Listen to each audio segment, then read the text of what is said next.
ఇక మంగళగిరిలో గెలిపే ధ్యేయంగా కొనసాగుతున్నటువంటి మురుగుడు లావణ్య గారి ప్రచార కార్యక్రమము, అదే క్రమంలో ఎంపీ అభ్యర్థిగా పోటీ చేస్తున్న కిలారి వెంకటరోషయ్య గారి కుమార్తె కూడా ఈ ప్రచారంలో పాల్గొనడం జరిగింది. అయితే ఈ ప్రచారంలో భాగంగా మాట్లాడుతూ మరియు మురుగుడు లావణ్య గారు, లోకేష్ గారు ఏనాడు కూడా ప్రజల దగ్గరికి వెళ్ళి ప్రజల సమస్యలు తెలుసుకోలేదు, ఆయన డబ్బుతోనే ఓట్లను కొనడానికి ప్రయత్నిస్తున్నారని కూడా మురుగుడు లావణ్య మరి ఈ ప్రచారంలో భాగంగా మాట్లాడడం జరిగింది.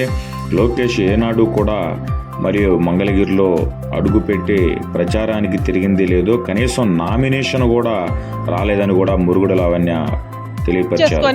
ముందుకు వెళ్తున్నాము, వాళ్ళకి గెలుపు అనేది లేదండి ఖచ్చితంగా. ఎందుకంటే వాళ్ళు సక్సెస్ పాత్రలో వెళ్ళట్లేదు, అంతా మేము డబ్బుతోనే అయిపోతుంది అని చెప్పి ధీమాగా ఉన్నారు. మెజారిటీ మాటలన్నీ వట్టి డైలాగ్లే అండి. ఉంటే వారి ప్రచారానికి కూడా అందుబాటులో లేరు. ఇప్పుడే అసలుకి ఇంత పర్టికులర్ టైం, ఎంత ఇంపార్టెంట్ టైంలో వాళ్ళు ప్రచారంలో కూడా పార్టిసిపేట్ చేయకుండా అశ్రద్ధగా ఉన్నారంటే రేపు మరి పాలన ఎలా చేస్తారో ప్రజలందరూ కూడా గమనించాలి.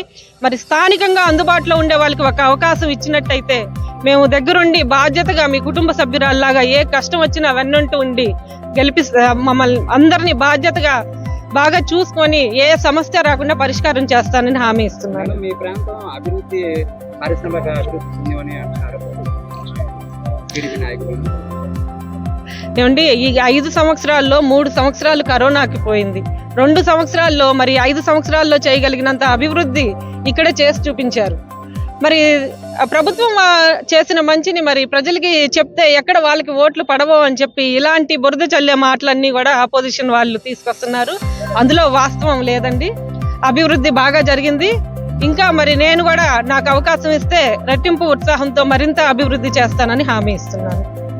హలో అండి, నేను కిలారి రోసయ్య గారి కూతుర్ని మాట్లాడుతున్నాను. మా కుటుంబం ఎప్పుడు కొత్తదేం కాదు. మా తాతగారు ఉమారెడ్డి వెంకటేశ్వర్లు గారు ఈ మంగళగిరి కానీ చుట్టుపక్కల తెనాలి కానీ ఎంత అభివృద్ధి చేశారో, అందరికీ ఎంత సహాయపడతారో అందరికీ తెలుసు. ఇప్పుడు నాన్నగారికి అవకాశం వచ్చింది. నాన్నగారు పొన్నూరు ఎమ్మెల్యేగా ఆల్రెడీ మీ అందరికీ పరిచయం ఉన్న వాళ్ళే. ఎంత రోడ్ వైడనింగ్ చేశారు, గుడి అభివృద్ధి కానీ అన్నీ ఎలా చేశారో అందరికీ తెలుసు.